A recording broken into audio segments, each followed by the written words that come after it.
The crowd erupts as a gladiator falls, his body sprawled across the sand, his wounds spilling bright blood into the dust. To most, it is a spectacle of violence and victory. But to some in the audience, it is an opportunity. They rush from the stands, bending over the still warm corpse, cupping blood in their hands or drinking straight from the wounds. For them, this is not savagery but medicine. In ancient Rome, gladiator blood was believed to cure epilepsy, and the arena became a place not only of entertainment but of desperate healing.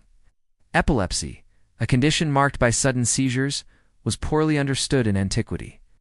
Ancient physicians and laypeople alike associated it with divine or supernatural causes, calling it the sacred disease.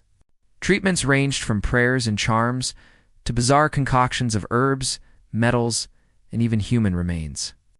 Among the Romans, one particularly gruesome belief took hold, that the fresh blood of a gladiator, still hot from battle, contained life force strong enough to suppress seizures. Gladiators, admired for their strength and endurance, were seen as ideal vessels of vitality. To drink their blood was, in theory, to absorb their power.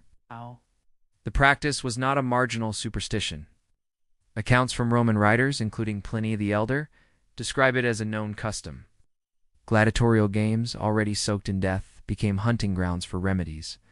Victims of epilepsy or their families would pay dearly for access to fresh corpses. Some waited by the arena floor, ready to claim the blood of the newly slain.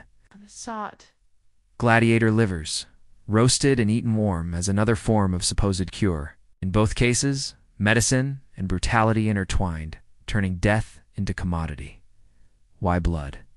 In ancient medical thought, blood was the essence of life.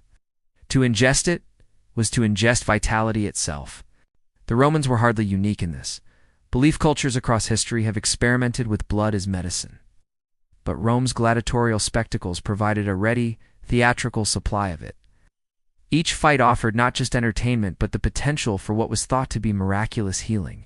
For epileptics, whose seizures could bring stigma and isolation, the promise of relief was powerful enough to drive them to the arena's edge.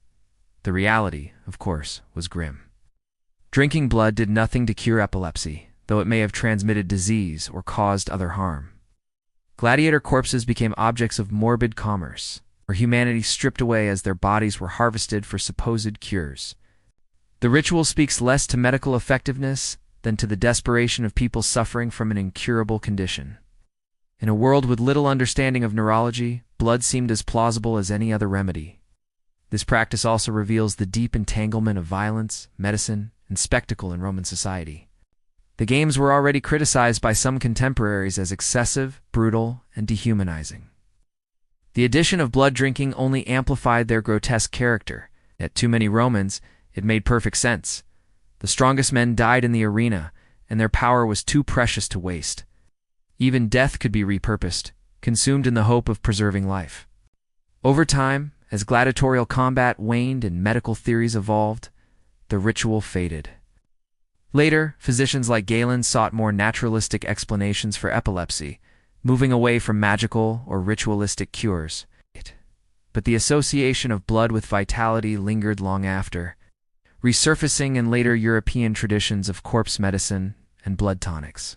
In this sense, the Romans were part of a much larger story of humanity's attempts to harvest life from death.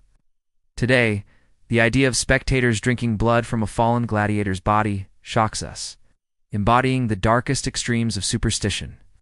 Yet it reflects the same desperation seen in countless other medical practices throughout history. When faced with suffering and uncertainty, people reach for any cure, no matter how horrific. The Roman arena was not only a theater of violence, but also a theater of false hope, where medicine and spectacle merged in the most macabre of ways. The next time you imagine gladiators in combat, remember the hidden crowd beyond the cheering masses, the ones waiting for blood not for glory, but for healing.